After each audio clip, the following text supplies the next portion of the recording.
La finale de l'Audi Quattro Cup 2022 s'est tenue cette année sur le parcours du Royal Golf de Mohammedia.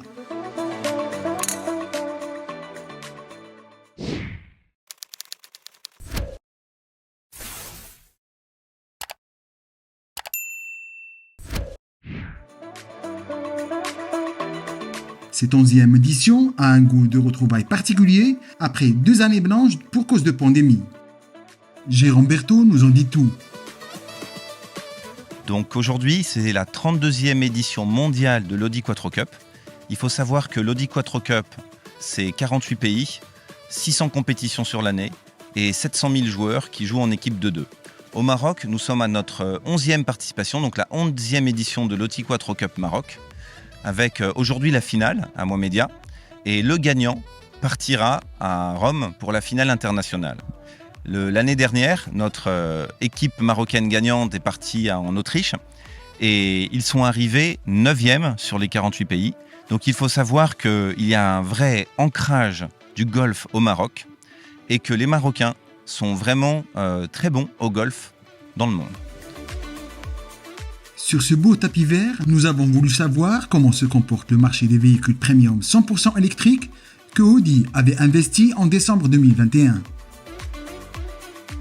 Aujourd'hui, Audi représente la moitié de ce marché électrique premium, mais c'est un marché qui est aujourd'hui limité à 3 marques, aujourd'hui que 22 véhicules sur le marché sur les 5 premiers mois, mais qui est amené à se développer à toute vitesse.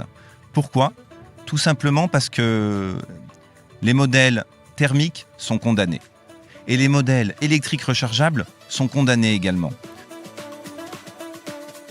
Dès 2035, plus aucun véhicule thermique ou hybride ne sera vendu en Europe.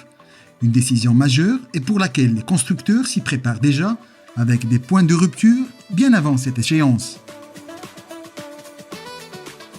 Aujourd'hui, l'essence et le diesel sont devenus tellement onéreux qu'un plein d'e-tron à 100 dirhams fait vraiment la différence. Donc une technologie qui va vous coûter beaucoup moins cher en entretien, en recharge. Aujourd'hui, le point de rupture au Maroc est situé à 2028, c'est-à-dire que c'est l'année où le marché électrique premium sera plus important que le marché thermique ou hybride, pour la simple et bonne raison que le surcoût de passage en 2027 sur la technologie Euro 7 va faire énormément augmenter le prix des moteurs thermiques, qu'ils soient hybrides rechargeables ou non.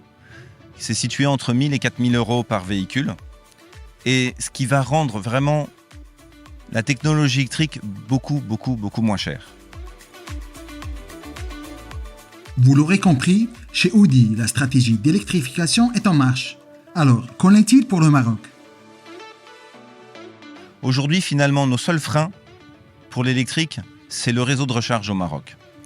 Un particulier, s'il vit dans une villa, il peut facilement mettre sa borne et recharger, mais quelqu'un qui vit dans un immeuble, c'est encore difficile de mettre des bornes dans une copropriété. D'ici là, la législation doit évoluer pour permettre de le faire plus facilement. Et le deuxième point, c'est la densité du réseau de bornes électriques. Donc, il y a 6 mois, quand nous avons lancé, il n'y avait que 9 bornes de rechargement rapide au Maroc. Mais ça évolue très vite. Nous sommes déjà à 27 bornes aujourd'hui qui sont situées sur les autoroutes de l'axe Tanger-Agadir. Donc le réseau s'est beaucoup développé en 6 mois. Il est bien adapté à la taille du marché électrique aujourd'hui et il se développe très vite. Tous les pétroliers sont condamnés à investir lourdement dans les technologies de recharge. Donc ils sont condamnés à être dans les 3 premiers au Maroc pour pouvoir survivre. Donc voilà, le mouvement est en marche. La technologie thermique est dépassée. La technologie hybride rechargeable, c'est une technologie de transition qui est programmée pour mourir.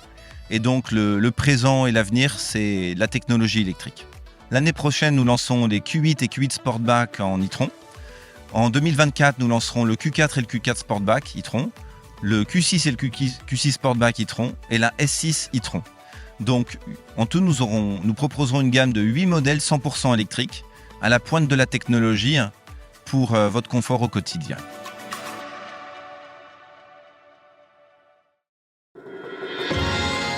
À très vite sur wandeloo.com.